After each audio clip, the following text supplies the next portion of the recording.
Hi, welcome to the podcast that explores what virtual assistants want business owners to know when they start asking themselves the question, hey, do I need a VA? I'm Rachel Davila, and after 18 years as a virtual assistant going it alone, I experienced the steep learning curve from the other side of the VA client relationship when I hired my own assistant. Joining me on this podcast is a group of friends and colleagues who all have their own take on what busy entrepreneurs need to know to find, hire, and work with a virtual assistant, and mindfully answer the question, hey, do I need a VA? Let's get this episode started.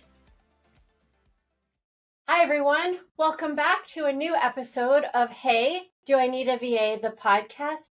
We're in season 2, and today is episode number 9. And we're going to talk about depend on versus dependent on your virtual assistant. And what that means for me is when I went on vacation a couple of years ago, I left my computer at home. I didn't do any work, and I had notified all my clients. And when I came back to a slew of emails in panic mode because the client experienced something that I wasn't there to handle. And so it made me realize the difference between being dependable and having a client be dependent on me. So, for definition's sake, to depend on someone means to trust that person will do what you want or expect. To be dependent on someone means you need that person all the time, especially in order to continue existing or operating. The distinction being the belief in someone's ability to meet your expectations versus your reliance on that person. So that's what we're going to talk about today. A business owner should always be able to step back into their work and power through in the event that their VA's absence or incapacitation kind of derails things. How do you guys share with your clients about being depended on and dependable? I can go first. So one of the things that I make sure my clients know is what software I'm using, and hopefully they can learn it or at least feel like they can go in and play with it. I also make sure they have all the links. When I onboard a client, I'm also very clear that it's their IP, it's their information, not mine. I'm only using it to make their business better. So when I'm doing things with them, I make sure they have links to everything and they can get to everything. And I'm constantly asking, you want me to talk you through it, that kind of stuff. I just had a client say, can you show me how to upload my videos onto YouTube and then put it on my website? Impressive, because it's a client that's not necessarily tech savvy, but they were willing to learn it because they didn't want to be dependent on me. And I find that refreshing because I'm like, oh wow, if I disappeared, I had know some clients that might have a problem if they needed to step back in. So Rachel, ever since you started talking about it again, I'm like, oh yeah, need to go back through. Let's talk to people. Let's remind them it's not my business, it's their business. And let's make sure that they at least feel like they can survive if I'm not around. Yeah. And that really is the point, right? I mean, they got into business, they got themselves to a point that they needed the help that we provide.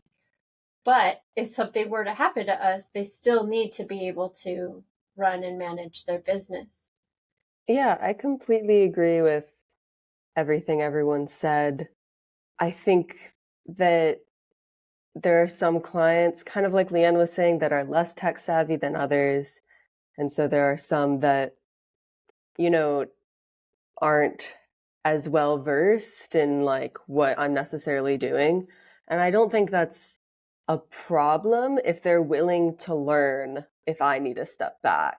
I think there are some clients that's like, well, I don't know how to do social media. Like, I don't know how to do Instagram and Facebook. And it's like, okay, well, I can help walk you through it. But in the end, it's not going to be me making your account.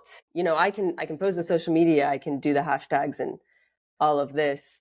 But I think to a certain extent, I can't respond to the people who comment on your stuff. Like there has to be some presence there.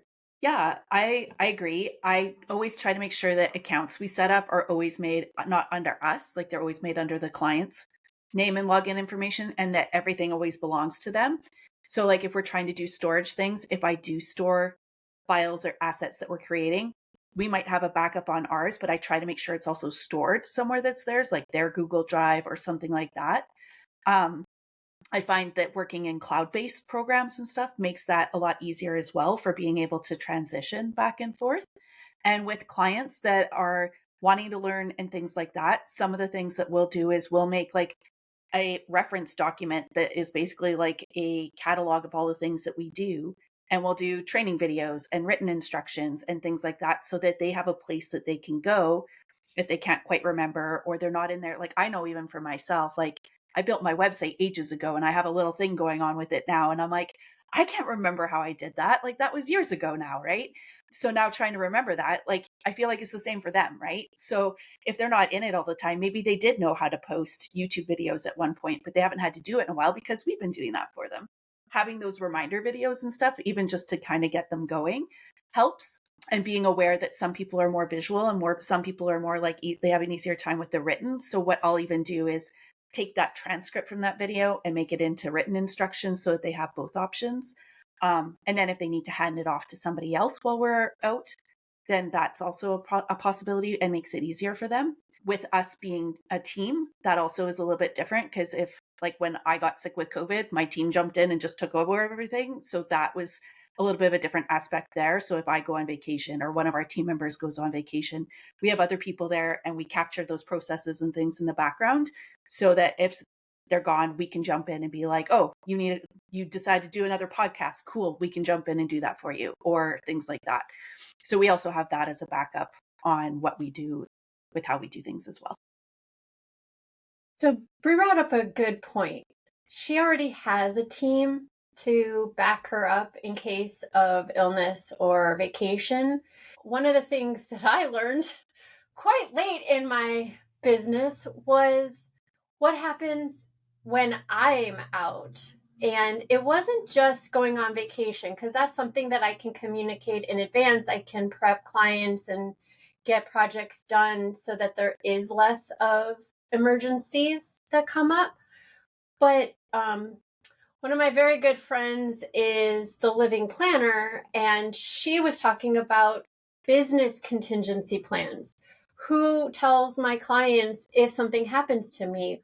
Who can step in for me as a solopreneur who may not be familiar with the clients or what they do and how they do things? So I added into my contract who my backup VAs are, and both of them have the skill sets to pretty much take on anything that I do in the event that I can't do it. And I have a document for my family of who to call, what to tell them, and everything. And then my backup VAs have that same document with my client information so that they can at least call and be like, Rachel's out for X amount.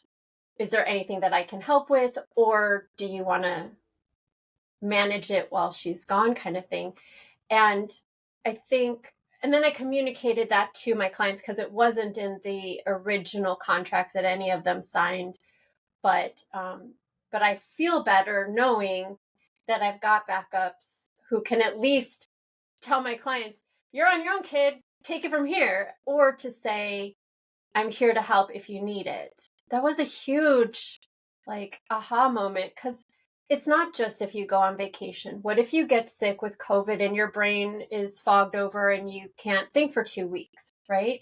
Or what if it's something worse, knock on wood, doesn't happen, but I'm getting older, so the chances of something happening is getting there. But Brie talked a lot about creating the standards and procedures, those documents that dictate how you do things and everything. And so I've been working to create those for clients because it's all up here.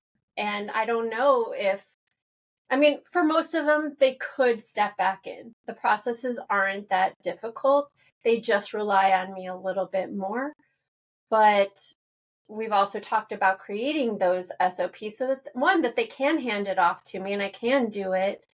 But also, if somebody else were to step in, like Leanne or Brie or Sydney, they could go, well, I'm not going to do it exactly like Rachel does it, but at least I have a general outline for it. So that could be something that you, as a potential client, ask a VA when you're interviewing them, or if you decide to work with them, what is their backup plan? Do they have someone that could step in case of emergency? And if you're a VA listening to this, which I've been hearing we have some of those, so hi. If you don't have a backup VA, then you might consider who might back you up and have systems in place for them to know and your family to share that information. Another thing is to, Leanne touched on this about having a working knowledge of the programs and things that you use most in your business. Now, for some people, that could be a huge list of things. And for others, it could be, I post to Facebook. And that might be enough. But having even a working knowledge of how to get into the accounts and everything could be very valuable. And like Brie said, there are videos all over the place. Thank you, YouTube.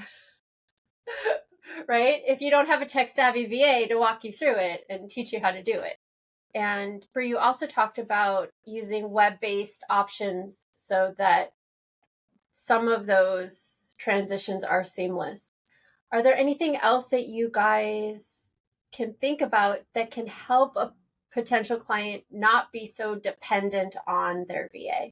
One other thing that what I love to try and do is always to have enough buffer too, to cover anytime. So like if somebody has a death in the family or something like that, like I like to have 2 weeks to even a month ahead of time as much as we can. I mean, things come up and that doesn't always happen, but the more buffer that we can build out into things, the easier things are to kind of like, you have time to regroup, you have time to figure things out. If you have to pull somebody in, you have time to get them on the next page or whatever to kind of handle those situations. If you're built out enough and you're not always working in urgency, that's like a big one for me that I always try to work with clients on building that buffer piece out, whether it's with their social media or their newsletters or their course launches or whatever. Like, how much can we do ahead of time before we're doing those things?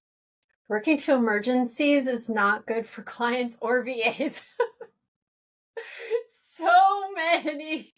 So many problems arise when you wait till the last minute. So yes, if you can create that buffer, that is absolutely beneficial for everyone. Leanne, is there any technical things? The biggest one is making sure you can get into your accounts, because really you can go back to Rachel's database of VAs and find someone to replace your VA if something happens. But if you can't get into your accounts, you can't continue.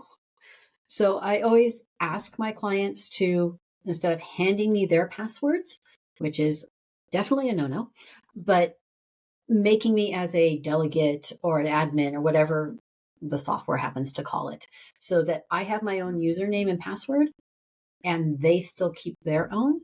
That way, if they're changing it, they have record of changing it, or at least hopefully their computer has record that they changed their password, versus me changing it and then they have no idea how to get into their accounts. Yes, you can always request a forgot password and all that other stuff. But if you don't even know what your accounts are or how to get into them, you have some problems, and you really do need to have at least that much documented as a business owner. And then as a VA that you can, say, hey, this is what my client uses. So before we wrap up, I would like to kind of go back to the depend on piece of it. So for me, that means being dependable. That means building trust and having that knowledge that I do know that my VA knows what I want and what I expect, and I trust that they are going to implement that and make it happen. What are some tips to build on that trust? Communication. You got to talk to your client. Everything can be worked out if you talk it through, and then obviously show up and do the work. I mean, that's the trust part. But really, if your client thinks you're doing one thing and you think you're doing another, it doesn't matter how trustworthy you are. You guys aren't communicating. Yeah, I agree. And like having regular communications, like bi-weekly meetings or weekly meetings or whatever. And even if they're just like a 30-minute check-in to make sure everybody's on the right page or catch those things as they come up, it's easier to kind of figure those out earlier on and on a regular basis. And I find having those meetings also keeps the momentum going. When there's longer spaces, like even at a monthly, I find that sometimes the momentum drops off because everybody, like the things you talked about get kind of gone to the wind, or you kind of lose track of them or whatever else. So I find like even 2 weeks, even just a half hour makes a huge difference. I agree. And I think we've talked a lot about how to build that relationship between a client and a VA. And I think for a client, it can be hard to give away the things that they once had control over. But I think a lot of what we've been saying is to start small, and that it doesn't have to be a big thing that you hand off at first. It can be something small, but that takes a weight off your shoulders. It's important for a client to remember that they can always take something back if they want to take it back, but that there's a person that they've hired that they can give to. And so I think it is a balance between, not just giving over everything and not knowing what your VA is doing versus, not giving anything and then having a VA that's ready for work. So I think it is a balance. Yeah. There's a fine line too. I mean, there's a lot of things that I've handed off that I don't want back. So please, VAs, all my VAs, please stay healthy. Please stick around because I don't want to take it back. I don't want to learn podcast management. So Sydney, stick around, please. But having just handed off my social media to my VA team, I'm like, why didn't I do this sooner? And part of it was I wasn't ready. It wasn't that I didn't trust them. It was like, well, I can still do this. It's still mine to control, and I don't want to control it anymore because I got other things brewing in the brain that require that time and attention. So I think once you kind of get to that point, I think if you've built the trust and you feel like you can depend on your VA, then you'll naturally kind of go, oh, I can do that now. I can hand that off. I can trust that they're going to take it and run with it. And even if it looks a little different than I would do it, it's going to get done. And that's really all that matters. And I'm not going to have egg on my face and look dumb. It's going to look like me. Okay. Well, a little bit of housekeeping. This is the second to last episode of season 2. Come back next week for our final episode of season 2. We will be back for season 3. We've already talked about it. We've got lots of ideas. So if you have any questions about this topic or anything else we've covered so far, please send us an email at heyvapodcast@gmail.com. You can reach us on any one of our links using our link tree in the show notes. And we will see you next week. Thanks so much. Have a great day. Thank you for joining us on this episode of Hey, Do I Need a VA, the podcast. If you found this episode helpful, please leave a like, comment, or review. And feel free to join our Facebook group, Find, Hire, and Work with a VA for more tips and tools. If you have any questions, please email them to heyvapodcast@gmail.com. We'll see you next time.